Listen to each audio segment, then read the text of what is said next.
Hello Internet, I'm trapped in the Internet. Hello Internet, I am in an airport, and what better time or place to teach you how to play Rhino Hero than while I'm trapped in the Toronto airport. So, in Rhino Hero, you are trying to, well, be a Rhino Hero, or help the Rhino Hero, I'm not really sure. But it's a children's game from Hava. So in the base game of Rhino Hero, every player is dealt 5 cards, and then you pick which base of the Rhino Hero tower you want to start with.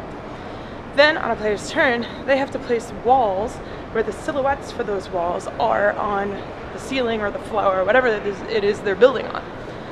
Then they have to move the Rhino if they need to move the Rhino, and then they have to pick one of the cards from their hand and put it on top of those walls, which will define what the next player has to do. The goal of the game is to not knock over the tower while still making the tower increasingly difficult so your opponents might knock it over. Also, the other win condition is if you run out of your cards first, you win.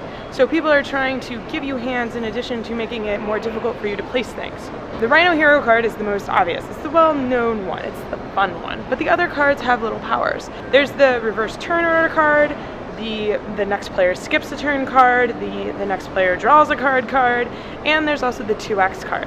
The 2x card you play, and then you get to play another one of your ceiling cards on top of it, thus ending your turn. And that's it! I have taught you how to play Rhino Hero. Go play, my minions, go! Except for, that's like the recommendations that they have. Me, personally, I'm not a big fan of that version of the game. The 2 to 5 normal version is okay. It's good with kids, it works. Me, I've never played this game with kids, though I've demoed it with a bunch of kids, and I know that certain ages, if they're not very dexterous or good with stacking, get really easily frustrated with these cards and the stacking. If you're looking for a good stacking dexterity game and your kids are either too young or just not very good with their dexterity skills yet for this kind of game, try out Animal Upon Animal. Really solid and easier for the kids to grasp them, and less likely that a strong gust will blow over the tower. So my recommendations for this game is that you give a hand of 3 cards to everybody, and at the end of the turn they draw cards. And if you play the +1 card, you get to draw, not the next person. So +1s will give you a bigger hand size, essentially, which will give you more options. And this version, the entire point of the game is to make it so other people will knock down their towers.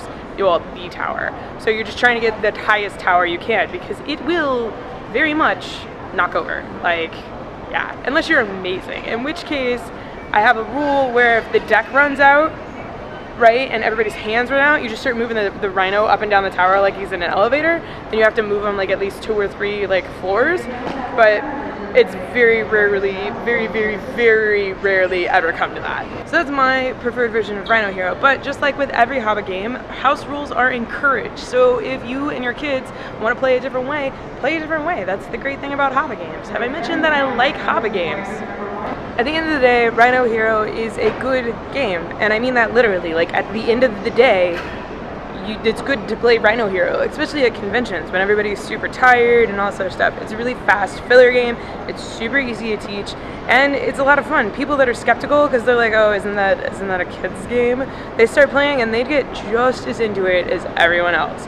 Rhino Hero is a game that I can guarantee if I pull it out, people will want to play this. Because it's cute, it's adorable, it's super straightforward, it's way more interesting than Jenga. Jenga goes forever, but this is Rhino Hero.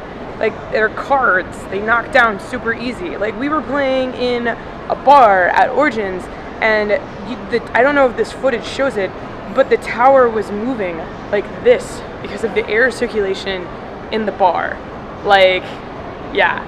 We were playing in another bar, and like when people yelled too loudly, the tower did this. Terrifying, right? So this game is good, but don't be afraid because it's a card game if you have kids or if you just like to play games. These cards are thick. For example, this is a card from Red 7 compared to the deck cards. All of the cards in this game are super thick. The wall cards, which you bend, have nice creases in them already, so it's super easy to bend them, and they bend really well. And the awesome part is they fold out flat again, so storage is super easy. You can put this game in your deck box. You're done. Travel friendly. Alright, they're actively boarding my plane now, so I will just say Hava's toys are now being distributed in the United States, which is fantastic. So before it was really hard to get these games, now you should be able to find them at your friendly local game store. If not, check out Amazon, link down below in the doobly-doo, or HavaUSA.com. So there you go, no excuses. Get it!